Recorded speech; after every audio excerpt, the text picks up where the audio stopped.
Anda kembali bersama kami di Mengawal Pemilu, masih bersama saya di sini Mas Yanuar Nugroho. Tadi pertanyaan saya, selain bansos apalagi mendongkrak elektoral Prabowo Gibran? Terima kasih Mbak. Saya tadi sampaikan bahwa selain bansos, hal penting adalah asosiasi tentu saja pasangan ini, Prabowo Gibran sebagai penerus Jokowi. Jadi mereka itu yang dianggap true torch bearer gitu ya, pembawa obor keberlanjutan pemerintahan Jokowi. Yang lain adalah, menurut saya adalah program populis. Kita tahu ya, program populis Prabowo Gibran adalah soal susu gratis dan makan siang gratis. Yang menurut orang itu sebenarnya remeh. Iya, dan saya membaca banyak analisis sebenarnya itu program itu remeh. Tapi kalau kita melihat di lapangan Mbak, di grassroots, itu sungguh loh Mbak, itu menarik. Ternyata impactnya besar ya? Impactnya besar. Okay. Impactnya besar karena orang memang merasa bahwa sebagian burden mereka itu diangkat gitu kan. Dengan susu gratis dan makan siang gratis ini. Jadi saya kira tiga hal penting tadi soal efek Jokowi, yang kedua soal bansos, ketiga program populis, dan yang keempat saya kira kemampuan mereka untuk menarik anak-anak muda. Tadi kan juga dipaparkan tadi ya di dalam segmen sebelum ini tadi bagaimana teman-teman Gen Z memilih Prabowo. Yeah. Ada dua hal yang sebenarnya membuat saya agak concern. Bahwa ternyata anak-anak muda yang saya bayangkan lebih tech savvy ya. Mereka lebih akrab dengan teknologi itu akan menggunakan teknologi untuk benar-benar mengecek rekam jejak. Dan kalau kita lihat sebenarnya ada inisiatif muncul seperti misalnya bijak memilih. Itu menurut saya bagus sekali.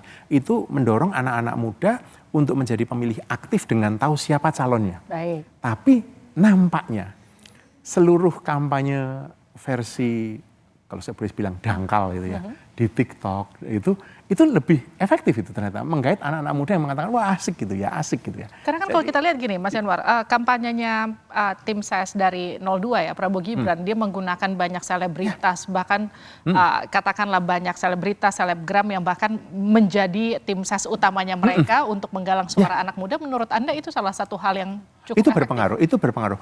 Maksud saya sejauh mana efektif tentu saja bisa kita hitung lewat riset. Saya tidak melihat, saya tidak punya angkanya. Okay. Tapi apakah itu berpengaruh? Bagi saya iya. Artinya itu intuitif ya. Kita ini pengguna sosial media terbesar di dunia. Malah kita disebut sebagai the capital of social media kan di internet. Dan most of the users itu anak-anak muda. Jadi saya sangat memahami ketika para influencer itu dijadikan juru kampanye atau tim sukses. Yang membuat saya concern adalah jenis pendidikan politik yang kemudian ditawarkan pada generasi muda. Karena bukannya menawarkan kedalaman atau mengajak anak-anak muda ini mempelajari lebih jauh, seperti yang dikerjakan misalnya tadi oleh bijak memilih misalnya. Tetapi selebgram ini yang dibawa adalah, kalau saya boleh bilang banality, kedangkalan Mbak. Untuk melihat sesuatu hanya dari yang asik saja.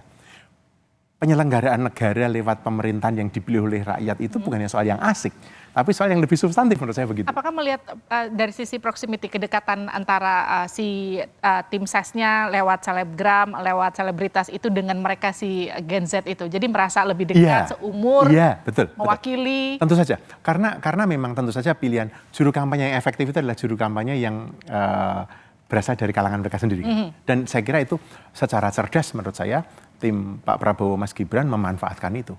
Mereka sangat memahami psikologi anak-anak muda kita yang memang nggak mau capek gitu ya, nggak mau susah di internet. Jadi pokoknya apa aja yang muncul di gadget mereka kemudian segera disantap. Dan menurut saya sebagai sebuah strategi, it work. Apakah secara substansi itu sesuatu yang menjadi pemikiran atau keprihatinan itu hal yang lain, Mbak. Baik.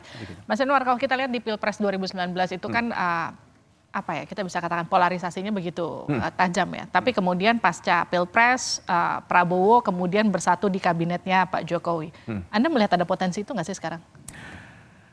Saya melihatnya ini bukan karena polarisasi. Karena kan Pak Prabowo kemarin udah bilang akan merangkul semua. Betul. Jadi ini bukan karena polarisasi, tapi menurut saya Pak Prabowo akan merangkul.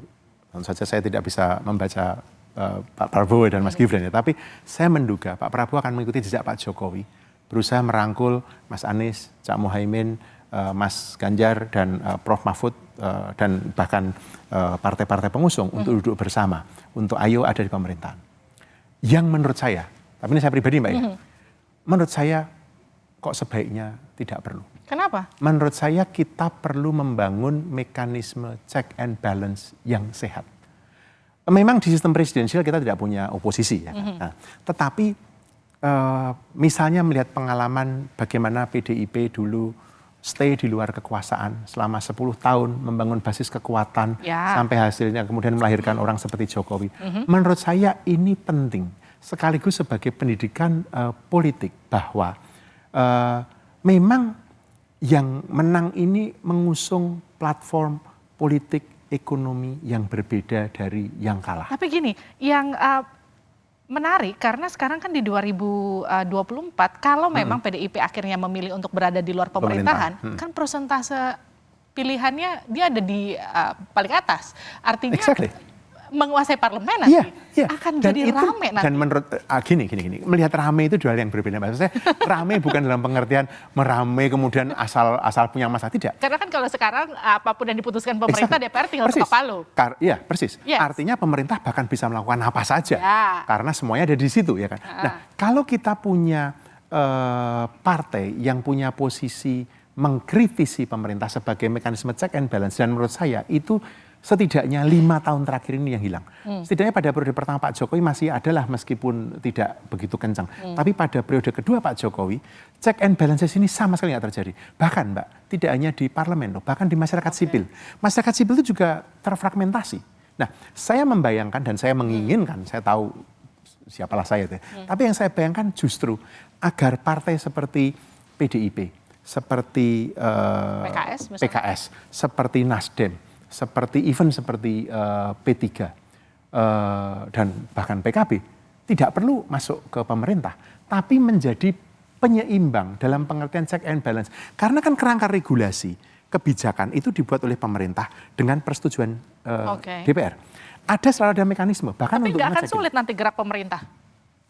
Maksud saya ini bukan mempersulit tidak ya Mbak ya, tetapi holding the government accountable, memastikan pemerintah itu akuntabel dalam pembuatan kebijakannya. Menurut saya itu. Artinya pengawasannya juga akan lebih optimal. Iya, menurut saya karena itu. Check and balance-nya jadi optimal di DPR.